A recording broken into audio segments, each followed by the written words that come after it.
Ghosts in the Attic, Spies in the Basement is a paranormal true crime podcast. If you enjoy tales of horror, lore, and the unexplained, murders, mystery, and so much more, tune into our bi-weekly podcast.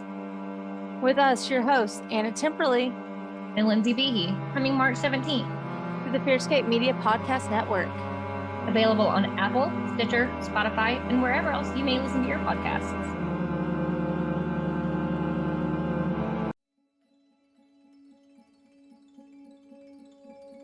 Good evening, dear friends. I am your headmister, Stefan Gearhart.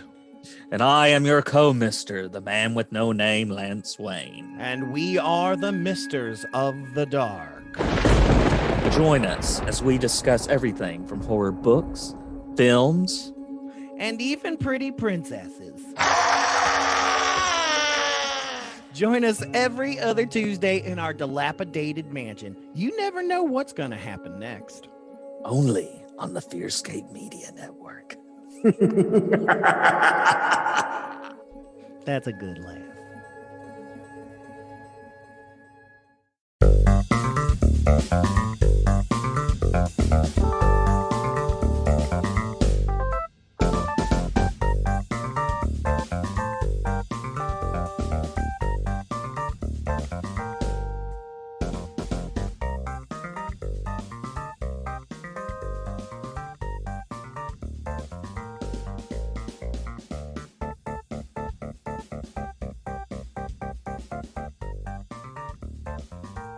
What up, bitches?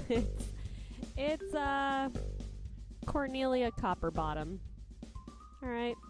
And this is wishful drinking and binge thinking.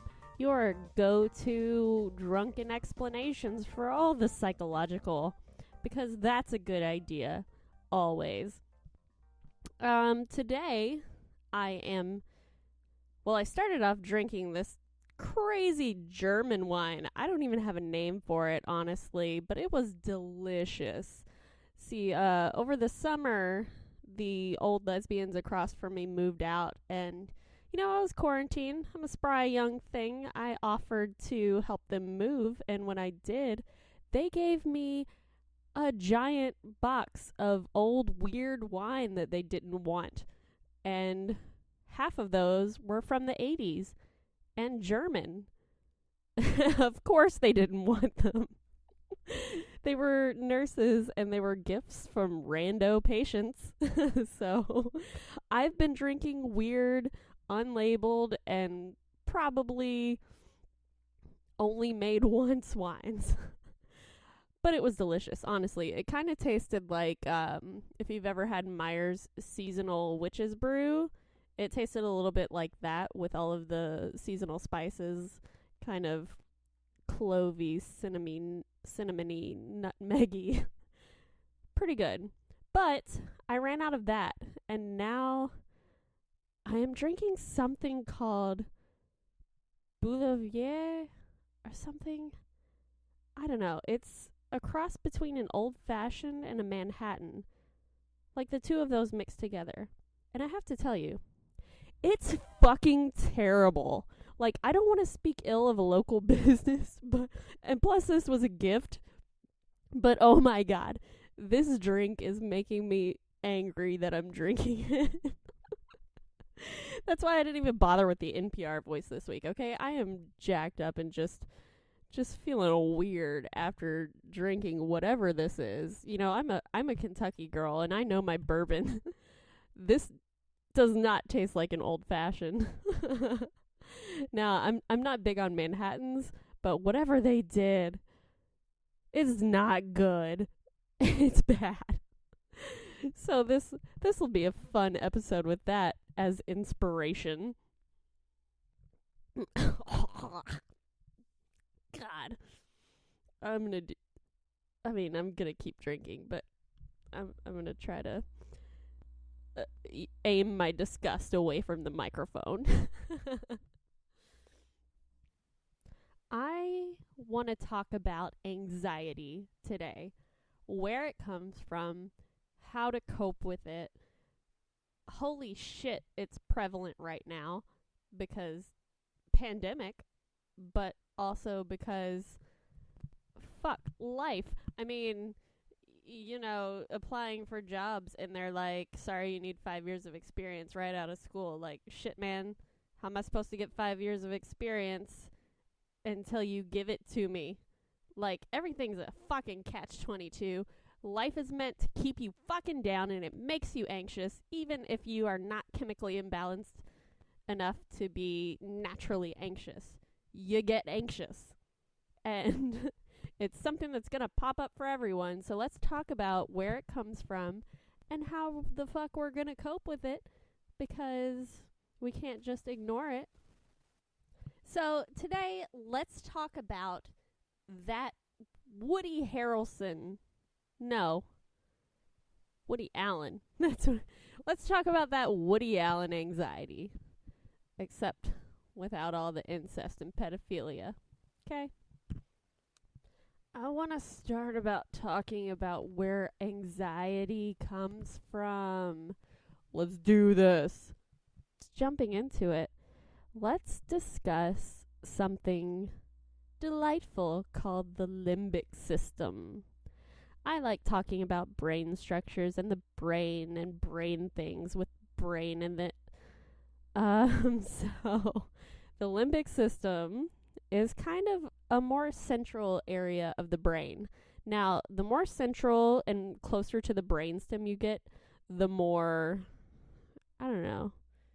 caveman you get.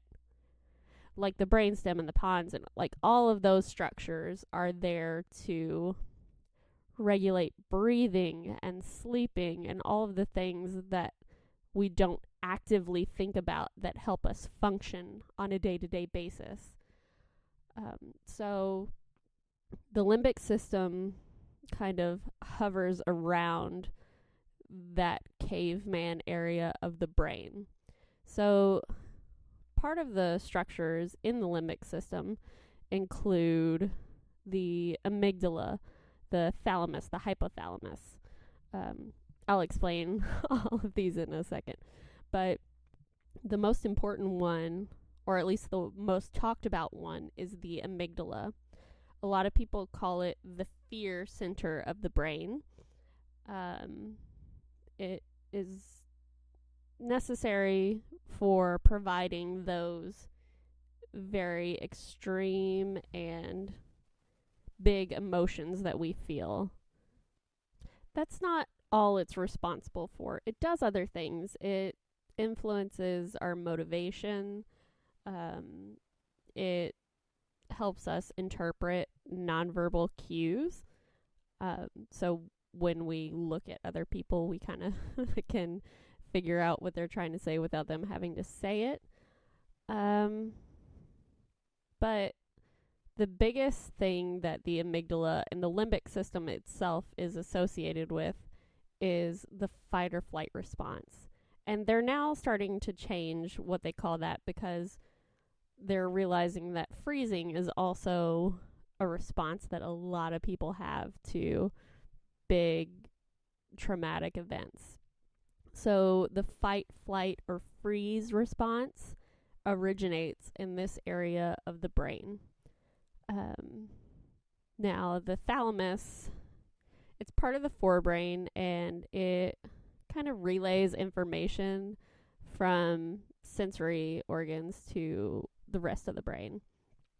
The hypothalamus, it regulates the fear that the amygdala gives off. It regulates our thirst, our sexual drive, our aggression, all of the caveman things that we feel. It helps regulate. So the amygdala might give off a lot of fear if we're in a situation that scares us. But if your hypothalamus regulates that fear, you might be able to respond in a more proactive way. An example of fight, flight, or freeze, or at least a personal example, and I swear to fucking God, I'm not tooting my own horn here, but I was working as a server for a little while, and there were 3 of us working on the floor, and an old woman started to choke. She wasn't breathing. She was someone was calling for help. One of the servers ran to get a manager because they didn't know what to do. This is an example of flight. Another server totally froze, which is obviously freeze. And then I jumped over there and I gave her the Heimlich, and she was fine. That was the fight response, doing something, being proactive. I'm not saying that any of these responses were right or wrong. They're just the responses that our brains created because our amygdala threw out that fear, and my hypothalamus just regulated that fear better and allowed me to jump into action when I guess flight is technically an action, but doesn't solve the situation. So you can see how just the structures in your brain can somehow regulate the way you behave, your actions, your responses to the things around you. And that's why coping with these strong emotions can be a little bit overwhelming if your hypothalamus isn't up to snuff, or if it's busy regulating other things and it can't regulate the fear or anxiety that you're feeling. You need to take a more active part in doing that, or helping your hypothalamus regulate that. So it's definitely not a bad thing to feel the things you feel. Trust me, I know, after having spent about a decade just being totally detached from emotional involvement in things. Did this make me a better counselor? Maybe, because I wasn't getting emotionally invested with my clients, so I could provide them a pretty unbiased feedback on things. But in my personal life, while I wasn't ever feeling sad, I wasn't totally feeling happy either. I was just kind of this mellow contentness that wasn't really going anywhere. So what I think we can all agree on is that feeling things is good, but when you allow the negative things to hold you back and cause you to spiral out and not know how to react to things, that's when it becomes an issue and a real problem. We still need to fight that person that's threatening us. We still need to run away from the car that's about to run us over. I have nothing good to say about freeze. Not a great response, honestly, unless, that car that's coming at you is going to miss you and you need to stand still to miss that hit. Anyway, this anxiety response is not a bad thing. There's a reason it's ingrained so biologically to us, because we need it. But the problem is that nowadays, those things don't happen to us very often. We very rarely need that shit. And yet, it rears its ugly head when we're least expecting it. We could be out shopping and looking at different brands of cereal, and all of a sudden we start feeling panicked, like we need to run from something, even though there is nothing to run from. And this is just the crux of anxiety. This is what anxiety is. Feeling that fight, flight, or freeze response when there is nothing to fight, nothing to run away from, and nothing to make us freeze. And that's an issue that gets overwhelming when it happens constantly and there's no real reason for it. So of course it's going to be a little debilitating for the people that experience anxiety. And if you don't experience anxiety, awesome, good for you. But you might still occasionally get these weird little feelings that you should be doing something and you're not doing something. That's anxiety rearing its ugly head, that kind of fight response, like, do I need to be prepared for something? Do I need to be doing something?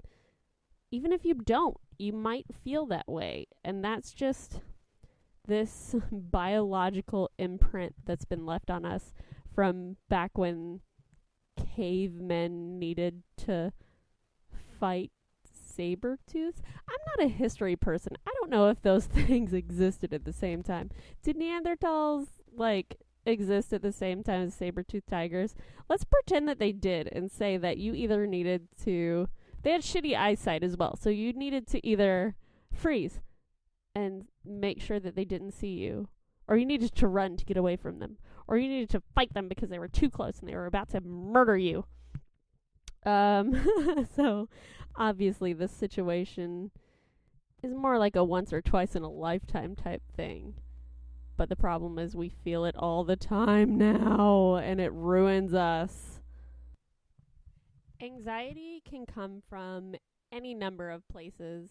It could be a chemical imbalance, in which case, sorry, your brain sucks. Medication can make it better. Talk to someone about that. It could just come from a lot of stress being sent your way.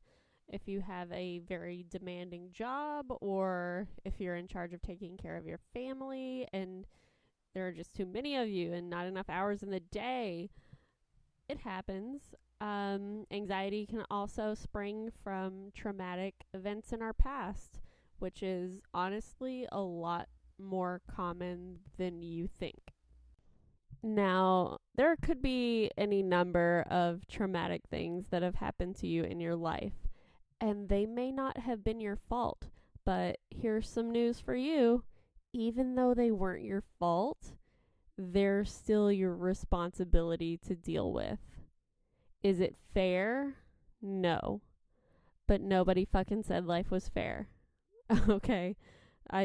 There's no unwritten laws of the universe that says that things should or shouldn't be a certain way. So there is no fair. There is no unfair. It just is.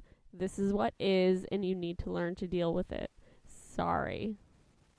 Alright, so when you're actually coping with these strong feelings, the first step is just being aware of what your feeling is, how you're feeling. This takes a little bit of practice because sometimes we have absolutely no idea what these feelings are. We just know we feel bad. So one of the things that you can do to help figure out on a regular basis how you feel is to journal regularly. I know it sounds dumb, but shut the fuck up. Counselors wouldn't keep recommending it if it didn't fucking work. So maybe you should listen to us every once in a while, you bitches. Also, another one that people tell me they'll never do because it's so stupid. Meditation. Yeah, it wouldn't work for fucking billions of people if it didn't fucking work. So maybe, take that suggestion in a positive way. So, listen, meditation is a good-ass way of just grounding yourself and figuring out exactly what you're feeling. Oh man, check this out. So, there are these fucking monks up in the Himalayas, and they're so good at meditation, they can change their body chemistry by just sitting there and fucking thinking about it.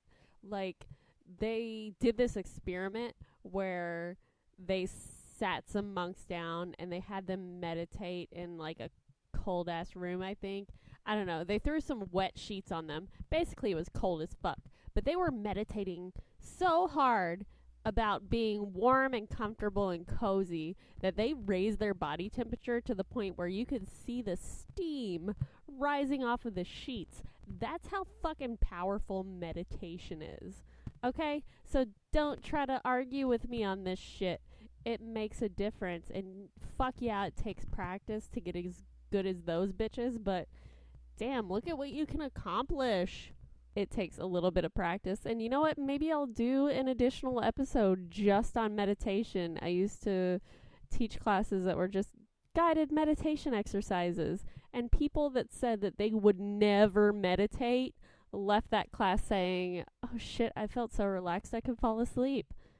People with insomnia, people with drug habits, people who were so keyed up were relaxed as shit after that. So you know what? If it works for them, it could work for you. So quit dogging on journaling and meditation. The reason we keep suggesting it is because it fucking works, you dipshits. Okay. You know what? If that's too weird for you, maybe talk to your pet. Talk to yourself. Talk to a close friend that you don't feel weird sharing these feelings with. Either way, getting your feelings out instead of thinking about them over and over and over and over and over and over and over and over and over again in your head is going to help. I fucking promise you. If I'm wrong, I will give you $5. And I only say 5 because if multiple people listen to this suggestion and request $5, I want to be able to provide it. But I don't think I'll need to because I'm right. That's why I have a podcast. I'm right about everything. There are some quick steps on dealing with some of the more mild anxiety and all of those strong emotions that come along with it. The first thing you do is be aware of how you're feeling. Figure out what it is. And then once you're in a situation where you have these strong feelings pop up, don't feel bad about excusing yourself from the situation, stopping it and leaving. It's okay to say, hey, I need 5 minutes and walk away. That's not delaying anything. It's not causing any issues for people. It's okay for you to process for a few minutes. So do not feel bad about taking yourself out of the situation. If you're in an argument with someone, you don't need to finish it. It's okay to walk away and say, we will continue this discussion later. You don't have to have the last word if they're still yelling at you. Get rid of that notion. Okay? You don't need to have the last word. Ugh, that's my big thing. I need to have the last word. I really do. It just gives you a certain satisfaction. But does that satisfaction really make you happy? No, I can say that for sure. It makes me happy for about 5 seconds and then I'm miserable again. So get comfortable with taking yourself away from a situation that feels overwhelming to you. Take a few deep breaths. Figure out exactly how you feel and what you want to say before you continue. Know yourself. Think back. You'll probably be able to identify most of the situations where you start to feel overwhelmed or have feelings that make you hit that freeze response instead of the fight or flight. And once you figure out what those are, you can work on them a little better, because the big thing about emotional maturity is planning ahead and figuring out what you're going to do in certain situations that you know are, I don't want to say your weakness, but your weakness, your Achilles heel. You also need to practice expressing your feelings. The more often you talk to other people or let other people know what you're feeling, the less you tend to bottle inside, and you feel less overwhelmed when you're expressing these emotions outwardly instead of inwardly. When you inwardly express these emotions is when you get that overwhelmed feeling, when you think that nobody can relate, blah, blah, blah. Because how are you supposed to know if someone can relate if you're not sharing it with anyone to get that commiseration? Say I'm feeling anxious. I have to wonder, when does this happen? Maybe it only happens when I'm talking to my mother and she tells me that she doesn't like what I'm doing, even though I'm a fucking adult. How can I think differently about it? Well, you know what? I cannot control what anyone else says or does or thinks. All I can control is how I react to it. So if she tries to tell me that what I'm doing doesn't live up to her expectations, well, you know what? It's my choice. And maybe she's trying to help. That's the way I reframe it, to be slightly less annoyed at her. So what can I do after I identify what I'm feeling? Maybe some anger and anxiety when it happens, when I talk to my mom, and how can I think differently about it? Maybe she's just trying to help. What can I do? I can keep the conversation brief. I can not argue with her. I can change the subject. I can say goodbye, hang up, leave. Whatever I need to do to get away from this bullshit, because just because she's my mom doesn't mean that I have to make sure that she's a part of every single part of my life. She doesn't have that priority to me.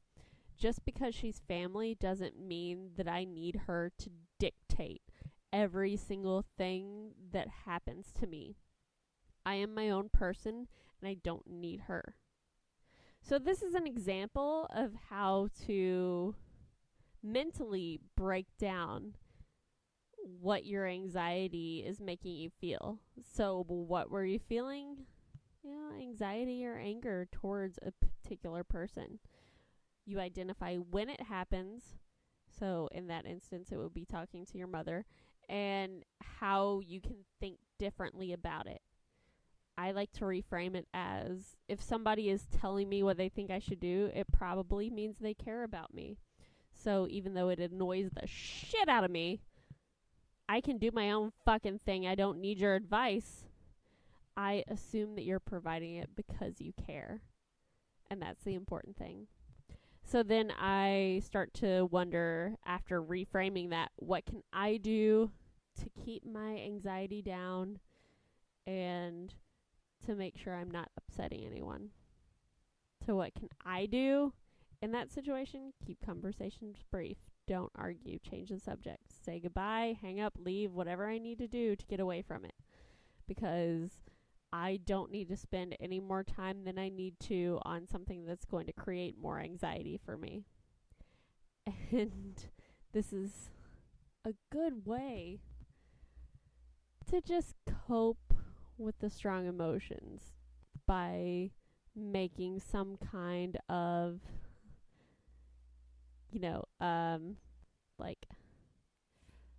how do I say this? Logical explanation for it all. I can break it down to where my anxiety works within the rules of the world I've created. Does that make sense? It's gonna fucking have to, because I am moving on in 3, 2, 1. Now, I talked a little bit about grounding before. Well, I mentioned it. I didn't talk about it. So what I want to discuss when it comes to grounding is that this is a good way of detaching from emotional pain. Do I think that you should completely detach? Not exactly. But I do think if you are feeling so much that you are getting overwhelmed, that it might be necessary for you to detach. This is especially helpful for people who are experiencing panic attacks. And at least one of the ways of coping in a grounding way that I'm going to discuss are helpful for panic attacks. So grounding is something that you do when you're overwhelmed with emotional pain and you need a way to detach so you can gain control over your feelings and kind of feel safe. So as long as you're grounding, you can't hurt yourself. It anchors you to the present, to reality. A lot of people that struggle with PTSD or substance abuse feel overwhelmed a lot, or they feel numbed or dissociated from a lot of things. So with grounding, it's a way that you can attain balance between the two. Your consciousness of reality and your ability to tolerate it. So a lot of the guidelines that come along with grounding is that you need to use it when you're faced with a trigger, when you have a flashback, when you're dissociating, when you're having a craving, when you're on a scale of 0 to 10, if your emotional pain goes above a 6 or so. It helps you get a healthy distance between you and all the negative things that you're feeling. One of the best things to do, and one of the things that works really well during a panic attack, is hyper-focusing. This is when you keep your eyes open, you scan the room, You stay in touch with what's present and what's in front of you. So say I see a hardwood floor. I can say the floor is brown, tan, whatever shade of brown it is. There are 1, 2, 3, 4, blah, blah, blah, 37 lengthwise, and there are 1, 2, 3, 4, 7 widthwise. You know, I'm counting. I am looking at the things in front of me. I am focusing on the external instead of the internal. And that's the big thing about hyper-focusing. Looking at what's around you and focusing on your environment rather than your emotional issues at the second. Don't journal when you're trying to ground yourself. You want to stay away from feelings, not get in touch with them. Again, we don't want you to be completely detached from your feelings, but when you're feeling totally overwhelmed, sometimes it's very helpful to take a step back, and this is when you're doing these grounding exercises. So stay neutral. Don't judge anything as good or bad. So if you're hyper-focusing and looking at the walls around you, if they're painted blue, don't say, I don't like blue. Blue means sad. Sad reminds me of depression. Don't say any of that to yourself. Just state the walls are blue. Move on. Focus on the floor. Focus on a painting. Focus on anything else in your environment. Focus on a phone. The phone is black. The phone has 10 buttons. 1, 2, 3, 4, 5, 6, 7, 8, 9, 0. There's a hashtag button. There's a star button. Why did I say fucking hashtag? It's the pound button. I'm 30. I'm not a fucking well, I am a millennial. I'm not a Gen Zer. I don't only know it as a hashtag. It's a pound sign. Whatever. You're focusing on the things in front of you. Let me get back on point. I'm being fucking stupid. All right. So you're focusing on the present when you ground yourself. Grounding is not the same as relaxation training. I might do that in another episode. Just focus on different methods of coping with anxiety, like progressive muscle relaxation or meditation with visualization and without visualization. There are so many different techniques, but grounding is so much more different. It's just staying present in the moment. It's a more active version of that. It distracts you, and it's intended to help with the most extreme negative feelings. It's more effective for PTSD than relaxation training, a lot of studies have shown. Doing age progressions, describing everyday activities in a lot of detail, like, say I'm cooking roasted potatoes. I walk myself through that mentally. I say I am peeling the potatoes, I am cutting them into quarters, I am placing them in the pan, I am drizzling them with olive oil and putting these herbs on them. Herbs. I'm not fucking British. Herbs on them. I'm cooking them at 350 degrees. Blah, blah, blah. I'm walking myself through this in as much detail as humanly possible. These are all ways of grounding yourself in the present. You see a lot of it on TV where people have safety statements where they're saying, you know, my name is Kelly. I'm safe right now. I'm in the present. I'm not in the past. This is what's happening now, not in the past or the future. So safety statements are another one that are a big thing that you see a lot in cinema. Okay, so a lot of you might be asking, what is a biological bypass I can do so I don't have to do all of the mental work associated with this? Well, bitch, what you can do is activate your cingulate cortex. It is the primary component of the limbic system, the cortical component. So it's involved in emotional and cognitive processing. So what you can do to activate this more is meta-fucking-tation. You can't just take a pill or any shit to do this. Do the fucking meditation. counselors wouldn't constantly tell you to do this if it didn't fucking work. If there weren't goddamn centuries backing this up. Fucking meditate, you dumbasses. I don't know how I can stress more that meditation is helpful for every aspect of your brain. Like, monks sit outside in 6 goddamn feet of snow in the Himalayan mountains. More than 6. Who am I kidding? It's goddamn 30 feet of snow. And they don't get cold. You can put a wet sheet on them and you will see steam because their bodies are radiating heat. Because they are meditating so much, they are creating this body heat. Like, that's a real fucking study. Look it up. I'm telling you, meditation changes your brain and it changes your body. So do not discount it as a legitimate psychological as a legitimate psychological option for improving your cortical response to things, especially emotions. It will allow you to ground yourself better. It will allow you to focus on the present, the external, while you process your emotions, giving you the distance you need so you don't feel overwhelmed. How can I put this in a way you'll understand? If you say that meditation is not up your alley, or that it will not help you, or you are not willing to try it, fuck you.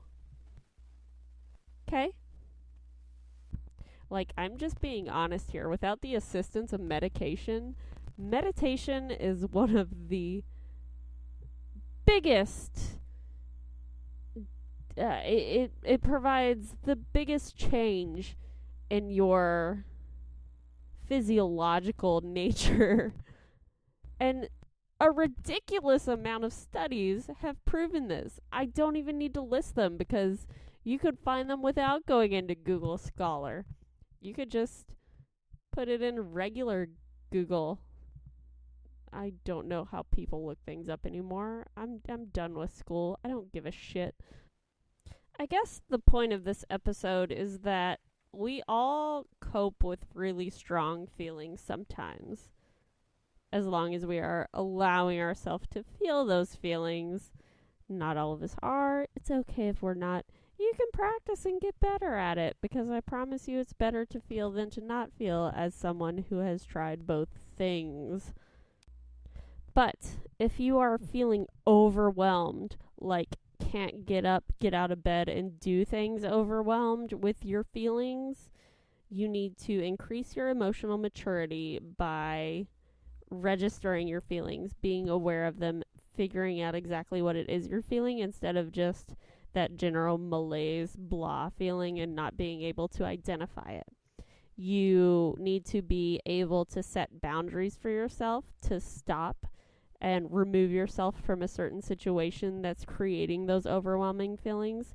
Don't be afraid if someone else is involved to say, hey, I need a minute to myself, leave me alone, or walk out of the room. Do whatever you need to do to remove yourself from the overwhelming stimulation.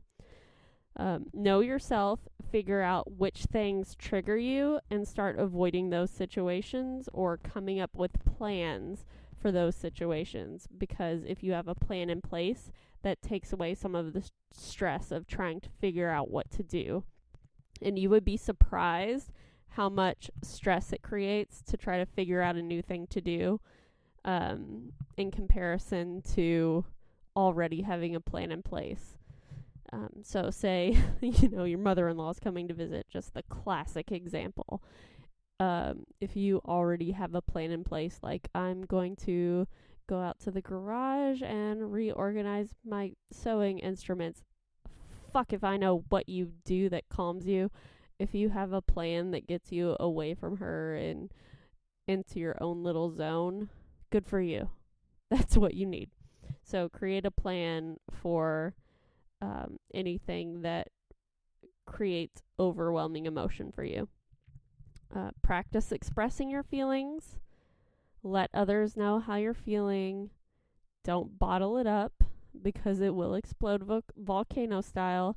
If any of us have learned anything from Adam Sandler movies, such as Anger Management, it is that you shouldn't bottle up your emotions, man. Just let them out when they happen, and you'll feel a lot better. So, just recapping the exercise I was discussing. Figure out what you're feeling. Figure out when it happens. Figure out how you can reframe it cognitively. How can you think differently about it? And then figure out some active things that you can do to change it. So what can you do to fix the situation? Now, there are so many situations out there we can't fix, but what we can fix is our response to it. Not fix, but change. We can change our response to it. So if the worst happens, if say, you know, your dad has a heart attack and he's in the hospital, you could freak out. You could do absolutely nothing to help, or you could try to create a plan and be helpful to your other family members. I'm so much alcohol. I don't even know what I'm saying anymore. This method works sometimes. I'm losing it, so that means I should probably wrap up, which means I'm going to talk for another 20 minutes, right? That's how it usually works. I'm learning this about myself. Anyway, limbic system. Your emotions are going to pop up. It's what they do. We are humans, and we are biologically predispositioned to have emotions. That's okay. They are helpful in some situations. We want to fight. We want to run. We want to freeze in certain situations. But because it pops up when we're not in those situations, that's when it becomes a problem. So we need to rein ourselves in when we're feeling those extreme emotions, when there's nothing extreme around us. Oh, God, that's terrible. Oh, I'm not gonna fuck up the local business that made that, but it's truly awful. They're good at other things, just not this. So, if I'm going to impart any knowledge to you this episode, just know that your caveman brain has the right idea. It's trying to help you survive. It wants you to survive. Sometimes it overworks itself and wants you to survive in situations that aren't necessarily survival based. And you need to figure that out and make sure that you cope with it whenever it pops up. Amygdala, thalamus, hypothalamus, hippocampus. I should just do a whole episode on what your brain does, so I don't have to explain it each time I'm trying to talk about a concept. We also need to shut the fuck up about it being lame or stupid to do things like yoga and meditation and things that are seen in a cheesy way as being like, open your heart chakras. Like, shut up. It's genuinely helpful. So stop berating it and start doing it. Because, like, how many studies on meditation do I need to show you to prove that it assists in the entire neocortex, the limbic brain, the reptilian brain, like just regulating our bodily functions? It helps the thalamus, the hypothalamus, the cingulate cortex, the amygdala, the hippocampus, the entire limbic system. You will notice a difference in your entire behavioral patterns with practiced meditation. And it's not something that happens after one session. It's something that you need to do for a few weeks before it starts kicking in. Just like with seeing results in exercising and things like that. You have to wait for the benefits. It's not immediate, but you will notice these physiological differences if you do it. I promise. If you don't know how, there are so many guided meditations on YouTube. Or if you've got Netflix, fucking Headspace made this nice little short mini series about how to do meditation. Just follow it. They've got several minutes of guided meditation at the end of every episode. Just fucking do it. Shit. And a short message for all of you that do experience overwhelming emotions that may put you in a space that you feel like is shutting down, like that panic attack space, or that space where you're just so depressed you can't get out of bed.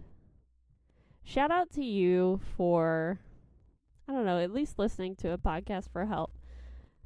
Shout out to you for trying, because it takes a lot of effort. But once you get into a pattern, things become easier. So just do it a few times. Try grounding, try meditation, try just focusing on those cognitive things and doing those exercises where you try to figure out how you're feeling when it happens, how you can think differently about it, and what you can actively do to change it. Once you start practicing those things, they become habitual.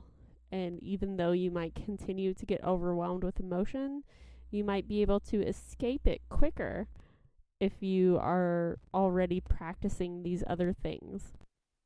So basically, we're just talking about the limbic system. We're not getting too into it and talking about the endocrine system or the autonomic nervous system, which is interconnected with the nucleus accumbens, which is sexy.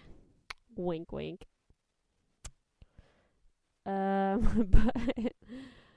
basically, the things you feel are valid, but don't allow them to keep you cowering under a blanket from fear, because your amygdala is a little bitch.